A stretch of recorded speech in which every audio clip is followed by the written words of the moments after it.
반갑습니다. 오늘 수업 시작하도록 하겠습니다. 선생님이 오늘 조금 목소리가 안 좋아서 수업할 때 목소리가 조금 잠겨 있을 수도 있을 것 같습니다. 양해 부탁드립니다. 중간고사는 다들 만족스럽게 쳤나요? 중간고사를 치자마자 이렇게 다시 강의를 맡게 돼서 조금 미안한 마음도 있지만 또 당장 한 달쯤 뒤에 기말고사를 치게 돼서 어쩔 수가 없을 것 같습니다.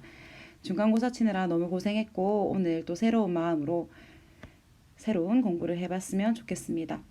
중간고사 때 조금 아쉬운 게 있다면 지금부터 다시 한번 잘해보면 되니까 너무 실망하지 말고 다시 힘내서 다음 시험을 준비해 보도록 합시다. 오늘부터 우리가 새로운 단원을 넘어가게 될 텐데요. 이 단원입니다.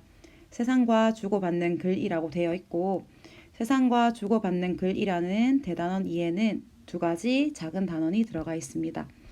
첫 번째는 설명 방법 파악하며 읽기, 두 번째는 설명하는 글쓰기입니다. 두 군데 모두에서 똑같이 들어가 있는 말이 무엇인가요?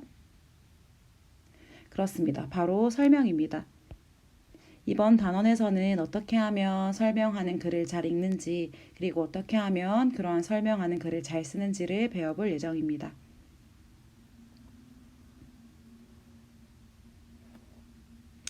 교과서 70쪽에 있는 들어가며를 잠시 살펴보도록 하겠습니다. 교과서 70쪽을 한번 준비해 주세요.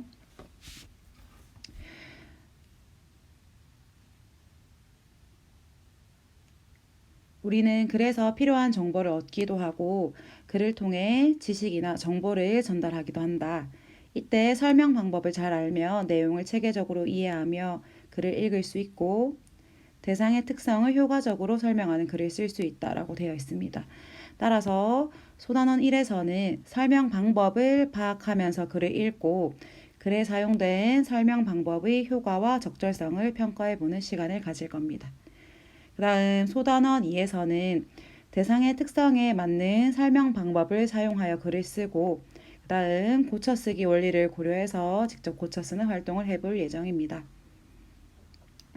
두 단원 모두에서 공통적으로 들어가는 것은 바로 설명이라는 내용입니다. 과연 설명을 어떻게 하면 잘할 수 있는지 배워보도록 하겠습니다.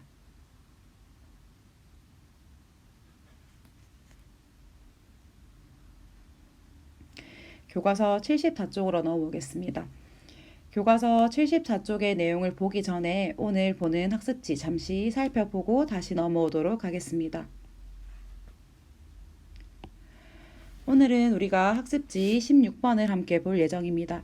교과서는 74쪽부터 78쪽까지의 내용을 볼 거고요. 조금 전에 이야기했듯이 우리는 지금부터 새로운 단원을 배울 겁니다. 이 단원 세상과 주고받는 글, 소단원 1 설명 방법 파악하며 읽기라고 되어 있습니다. 오늘은 그 중에서 다양한 설명 방법에 대해 말할 수 있다라고 적혀 있네요. 시작부터 학습지에 오타가 있습니다. 여기 있는 학습 목표를 고쳐보도록 하겠습니다. 미안합니다. 지금 펜을 들고 선생님과 같이 학습 목표를 바꾸도록 할게요.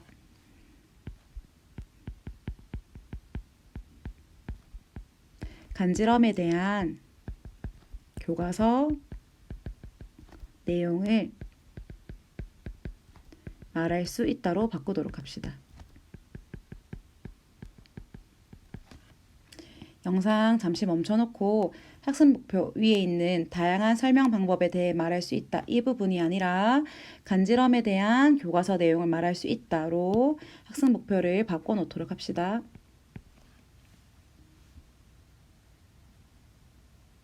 자, 학습 목표를 바꾸었으면 아래쪽으로 내려가 볼게요. 오늘 발효된 하브루타는 중간고사를 치느라 고생이 많았기 때문에 따로 하지 않도록 하겠습니다. 오늘 수업으로 넘어가 보도록 하겠습니다. 오늘은 교과서 74쪽부터 78쪽까지 읽을 거고요. 아래쪽에 보면 여러 가지 빈칸이 있습니다. 이 빈칸의 답을 선생님이 하나하나 말하지는 않겠지만 교과서 내용을 풀이한 것을 보고 나면 이 빈칸을 채울 수 있을 겁니다. 우리가 보게 될 교과서는 처음, 중간, 그리고 끝으로 이루어져 있습니다. 처음은 교과서 74쪽의 전체 내용이고요. 중간은 1, 2, 3으로 나뉘는데 중간 1은 교과서 75쪽에 있는 근질근질 가려움, 키득키득 간지럼이라는 부분입니다. 교과서 해당하는 쪽수에 처음 중간 1과 같이 써주셔도 괜찮습니다. 그 다음에 중간 2에서는 왜 간지럼을 타게 됐을까라는 교과서 76쪽을 보게 될 거고요. 그 다음 중간 2까지 다 보고 났을 때 중간 3을 보게 될 겁니다. 불가능한 간지럼, 특히 무엇이 예측이 불가능한 간지럼이라고 되어 있고 마지막으로 끝부분 교과서 78쪽까지 나와 있을 겁니다. 그렇다면 교과서를 한번 보도록 할게요.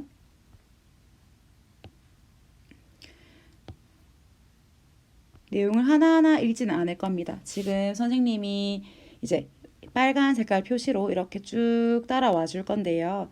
선생님이 빨간 색깔로 표시하는 부분 천천히 같이 눈으로 읽어주시면 되겠습니다.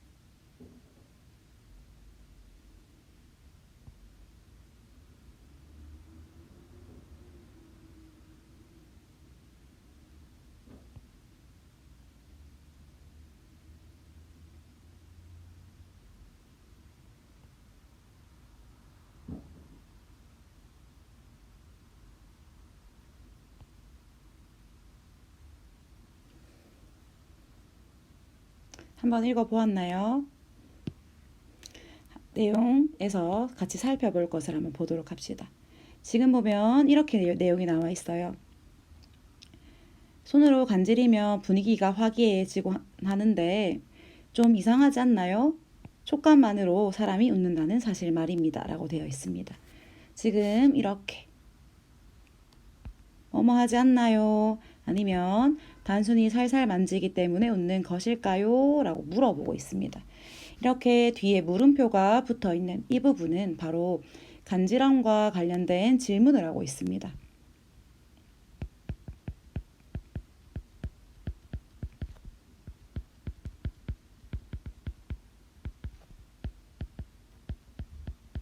간지럼과 관련된 질문을 통해서 사람들에게 궁금증이나 호기심을 유발하고 있습니다. 진짜 왜 사람이 간지럼을 당했을 때 왜 웃을까라고 사람들에게 호기심과 궁금증을 유발하고 있다라고 옆에 간단하게 적어주시면 좋겠습니다. 그 다음 아래쪽에 와보면 이렇게 사람들을 웃게 만드는 간지럼이 아주 오래된 수수께끼라고 말을 하고 있습니다. 이때 얘기하는 오래된 수수께끼 지금부터 살펴볼까요? 라고 얘기하고 있어요. 이때 오래된 수수께끼나 그냥 이 수수께끼는 모두 간지럼을 의미하는 것입니다. 따라서 이 글에서는 설명하려고 하는 설명 대상이 바로 무엇이다? 간지럼이다 라고 정리해 주시면 좋겠습니다. 지금 교과서 74쪽에 있었던 이 부분이 바로 처음 부분에 해당합니다. 처음 부분에서는 질문을 통해서 궁금증을 유발하고 호기심도 유발하고 그 다음 설명하고자 하는 대상인 간지럼에 대해서 언급하고 있습니다. 다음 페이지로 넘어가 보도록 하겠습니다. 다음 페이지에 있는 근질근질 가려움, 키득키득 간지럼은 중간 일부분에 해당합니다. 마찬가지로 선생님이 표시하는 빨간 부분을 따라 한번 천천히 읽어보도록 하겠습니다.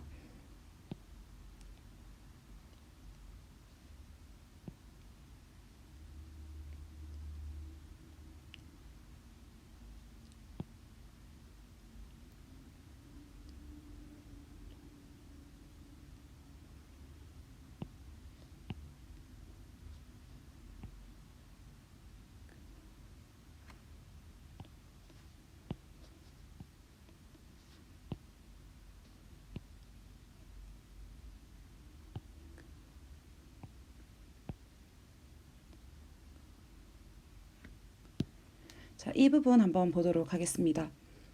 지금 여기에서는 간지러운 느낌, 견디기 어렵게 간지러운 느낌이 두 가지가 있다라고 말을 하고 있습니다. 첫 번째는 무엇인가요? 그렇습니다. 외부 자극에 의한 가려움이 첫 번째였다. 그렇다면 또 다른 하나는 무엇이었습니까? 그래요. 여기 간지럼이라고 나와 있네요. 그렇다면 여기에서 이렇게 적혀 있습니다. 이 둘은 어떻게 다를까요? 여기에서 말하는 이 둘은 바로 언급되었던 가려움과 간지럼이겠지요. 그러면 한번 살펴봅시다. 옆에 있는 조그마한 물음표를 보면 이렇게 적혀 있어요. 이 글이 어떤 전개 방식을 따를지 예측해 보자라고 되어 있습니다. 지금 이렇게 얘기하고 있습니다. 가려움과 간지럼은 어떻게 다를까요? 그렇다면 앞으로 글이 어떻게 진행될 것 같습니까? 그렇습니다. 가려움과 간지럼이 어떻게 다른지 설명을 하겠지요.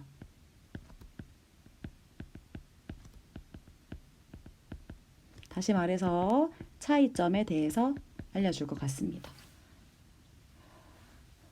예를 들어서 이렇게 된 거랑 똑같다고 생각하시면 돼요. 우리가 수업 시간에 배우는 과목 하나는 국어이고 또 다른 하나는 영어입니다. 이 둘은 과연 어떻게 다를까요? 라고 물어봤을 때 국어와 영어가 어떻게 다른지 이어질 것이라고 상상할 수 있습니다. 아니면 야구와 축구는 어떻게 다를까요? 라고 했을 때도 뒤에 야구와 축구의 차이점에 대해서 설명을 하겠지요.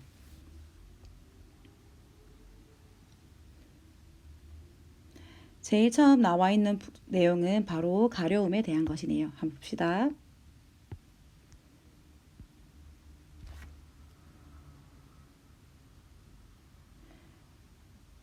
눈으로 쭉 읽어 내려오면서 가려움의 특징들을 한번 표시해 보겠습니다. 가려움의 특징들은 분홍 색깔로 한번 표시해 볼게요.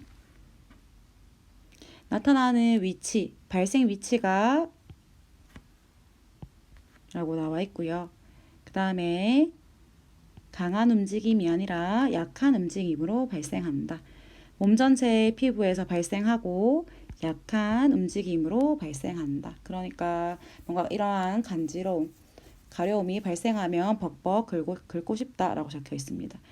연구가 많이 되어 있었는데 특히 이러한 연구에서 피부 질환이 많고 옛날에는 과거에는 가려움을 통각의 일종으로 여겼다. 통각이라는 내용은 옆에 설명이 나와 있습니다. 한번 읽어보세요.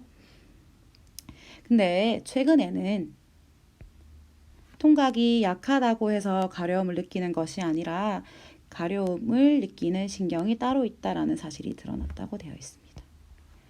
지금 이 부분에서는 가려움에 대해서 설명을 하고 있습니다. 표시해 놓은 부분을 한번 여러분들도 교과서에 한번 적어 보거나 밑줄 쳐 놓으면 좋겠습니다. 아까 전에 이 둘은 어떻게 다를까요? 라고 말을 하면서 우선 가려움에 대해서 얘기를 했고요. 그 다음으로 간지럼에 대해서 이어가 보도록 하겠습니다. 그 다음 간지럼을 살펴보겠습니다. 마찬가지로 간지럼의 특징을 선생님이 표시해 보도록 할게요. 이번에는 남색깔을 쓰도록 하겠습니다.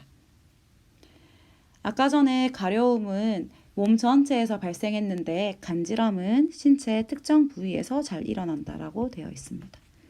그 다음 아까 전에 가려움은 약한 움직임으로 발생한다고 했지만 간지럼은 가려움보다는 조금 더 강한 촉감 때문에 생긴다고 하네요.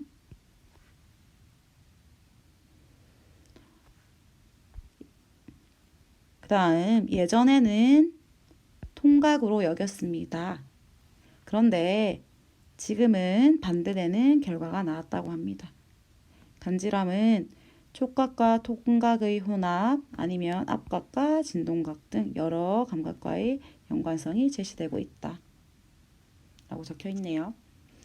가려움이랑 간지럼이랑 과거의 통각으로 여겨졌으나 지금 가려움은 신경이 따로 있는 게 발견되었고 반면에 간지럼은 여러 가지 감각과의 연관성이 제시되고 있다라고 되어 있습니다. 그래서 이 부분을 전체적으로 보면 이 둘은 어떻게 다를까요? 라고 중간에서 한번 물었습니다.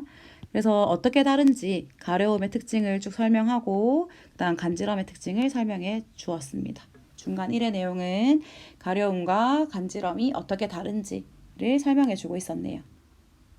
자, 76쪽에 있는 간지럼을 왜 타게 되었을까? 왜 간지럼을 타게 되었을까의 내용을 보겠습니다.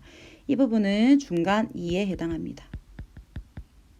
왜 우리가 간지럼을 타게 되었는지 한번 살펴보도록 할게요. 우선 간지럼을 왜 타게 되었을까라고 물어보고 있는데 가려움에 대해 먼저 설명하고 있습니다. 가려움은 그럼 왜 느끼게 되었는가? 아무리 가볍다고 하더라도 이때 가벼운 자극이라고 얘기한 이유는 아까 전에 교과서 75쪽에서 가려움은 비교적 가벼운 자극에 의해서도 발생한다고 말했기 때문입니다. 아무리 가벼운 자극이지만 문지르거나 긁거나 해야지 몸에 해로운 것을 막을 수 있기 때문이라고 되어 있네요. 바로 몸에 해로운 것을 막기 위해서 우리가 가려움을 느끼나 봅니다. 이때 몸에 해로운 것이 무엇인지 설명해 주려고 곤충이나 기생충 같은 것이라는 얘기를 했습니다. 하지만 간지럼은 다르다고 얘기하고 있네요. 간지럼은 어떻게 다른지 한번 내려와서 보도록 하겠습니다. 간지럼을 타게 된 이유는 먼저 어떠한 역할을 한다라고 적혀 있냐면 서로 친밀해지게 가까워지게 한다는 해석이 있다고 하네요. 서로 사람들이 가깝게 서로를 만지면서 가벼운 접촉을 통해서 부모, 자식 아니면 형제 간의 유대감을 증진한다라고 적혀 있습니다. 간지럼을 타는 첫 번째 이유가 바로 가벼운 접촉을 통한 유대감 증진이라고 확인하시면 되겠고요. 그렇다면 두 번째 이유는 무엇인가? 아래쪽을 보면 방어 능력을 학습하는 데 도움이 된다라고 적혀 있어요. 방어 능력을 학습한다. 사람들이 쉽게 간지럼을 타는 목이나 겨드랑이, 옆구리 같은 부분이 사람들이 약한 부위이기 때문에 조금만 간지럽더라도 조금만 이제 자극이 오더라도 그것을 피할 수 있게끔 방어할 수 있게끔 내가 어디가 약한지 알 수 있게 도와준다라고 적혀 있습니다. 그래서 두 가지를 엮어서 설명하면 다시 말해서 지금 파란 색깔 동그라미 1과 동그라미 2를 묶어서 생각하면 조금 더 자연스러워진다고 했네요. 간지럼을 타는 이유를 보라 색깔로 한번 표시해 보겠습니다. 한 심리학 교수는 간지럼을 태우면서 서로 유대감을 끈끈하게 하는 동시에 취약한 부분의 방어를 학습하게 하는 것으로 간지럼을 설명했습니다. 라고 적혀 있습니다. 접촉을 통해서 유대감도 올려주고 그 다음에 스스로를 보호할 수 있도록 방어 능력을 학습하게 하는 효과가 있다고 합니다. 중간 이의 내용은 우리가 왜 간지럼을 타게 됐는지 그것을 설명하고 있었습니다.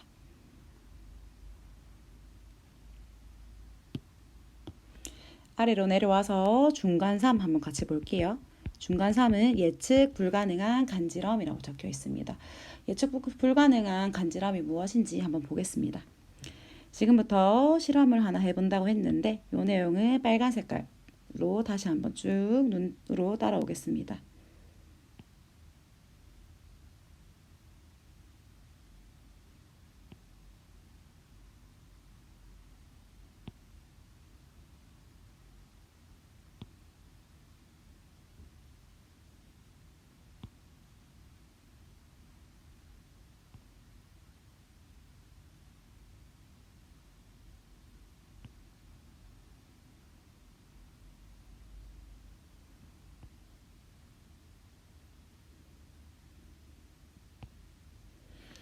이 부분에서 지금 나와 있는 것을 잠시 살펴보도록 하겠습니다. 내가 할 때는 똑같이 간질이더라도 왜 웃음이 나지 않을까요? 라고 물어보고 있어요. 왜냐하면 결론부터 얘기하면 내가 나를 간지리는 것은 뭘 할 수 있다? 바로 예측할 수 있기 때문이라고 합니다. 예측할 수 있기 때문에 예측할 수 있는 것이 바로 원인이 되어서 그 결과로 웃음이 나지 않게 되는 것입니다. 그래서 그 다음으로 이어지는 것이 1998년에 있는 영국에서의 내용이 있습니다. 조금 더 같이 볼게요.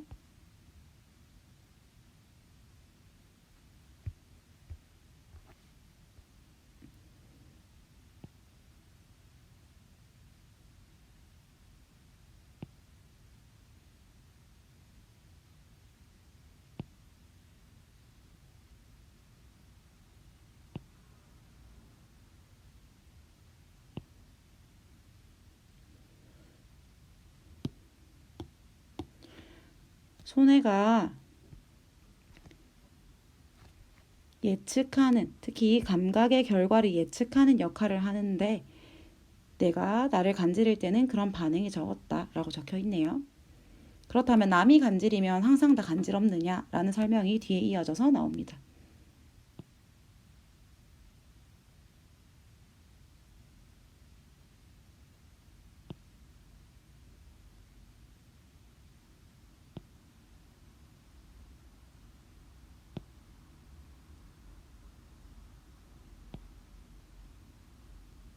한번 내용을 간단하게 정리해 볼까요? 내가 나를 간지리는 경우에는 간지리는 행동을 예측할 수 있지요. 예측이 가능하다. 그러니까 간지러운데 반면에 다른 사람이 나를 간지리면 예측을 할 수가 없지요. 따라서 이것을 통해 과연 무엇을 알 수 있느냐? 간지럼을 타는 것은 바로 무엇과 연관이 된다라고 알아두시면 좋냐면 예측을 할 수 있는지 없는지 예측 불가능성과 연관이 있다. 예측 불가능성과 간지럼이 연관이 있다.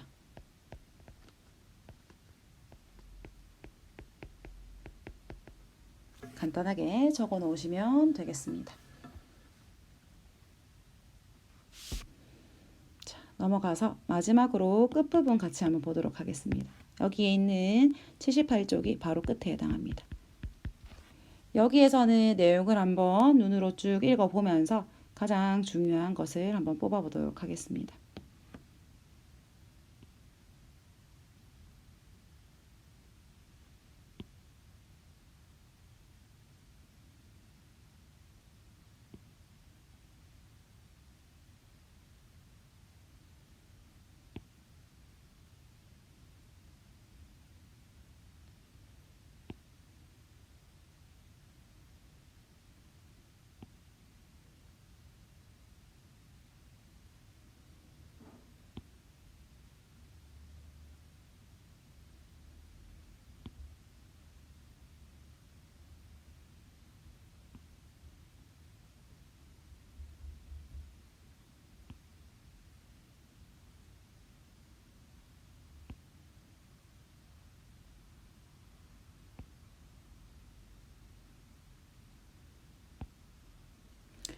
여기에서는 간지럼이 나쁜 것만은 아니다라고 얘기를 하고 있습니다. 간지럼에 대해서 끝부분에서는 간지럼을 연구하는 의의에 대해 설명을 하고 있습니다. 크게 세 부분에 나타나는데요. 첫 번째는 이 부분입니다. 운동하고 그 다음에 그것을 인식하는 것들의 통합 과정을 밝혀낼 수 있는 좋은 사례이다. 그 다음에 아까 간지럼과 예측 불가능성은 관련이 있다고 했지요. 그래서 이것에 대한 대처 방법을 배울 수도 있고 끝으로 지금 굉장히 뜨고 있는 인공지능에도 활용할 수 있다라고 해서 간지럼 연구의 의의를 3가지 알려주고 있습니다. 자, 지금까지 교과서 내용을 함께 살펴보았습니다. 학습지 잠시 넘어가서 오늘 학습지의 이쪽에 있는 우리는 왜 간지럼을 느낄까의 내용 전개 방식만 한번 같이 우리가 지금부터 적어보도록 하겠습니다.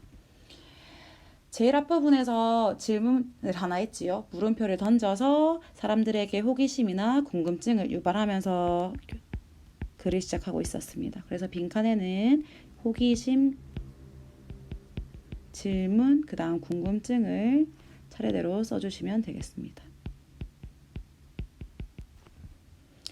그 다음으로 중간 1, 2, 3에서는 간지러운 느낌을 가려움과 간지럼으로 나누어서 차이를 설명하고 있었고요. 그 다음 우리가 왜 간지럼을 타게 됐는지 이유도 말해주고 있었습니다. 근데 이때 간지럼을 탈 때 내가 스스로 나를 간지릴 때랑 다른 사람이 나를 간지릴 때를 비교해서 간지럽다라는 것이 바로 예측할 수 없는 예측 불가능성과 관련이 되어 있다라는 것을 알 수 있었고요. 끝으로 간지럼 연구의 의의를 밝혀주었습니다. 앞에 있는 빈칸은 여러분들이 한번 찾아서 적어보시면 되고요. 오늘 읽은 간지럼에 대한 글을 바탕으로 오늘 배운 내용에 대한 질문과 답을 하나씩 만들어서 올려주시면 되겠습니다. 오프라인에서 계속 보다가 다시 온라인에서 보니까 괜히 조금 어색하기도 한데 오늘 수업도 듣느라 고생이 많았습니다. 오늘 하루도 즐겁게 보내고 다음 시간에 또 만나요. 고생하셨습니다.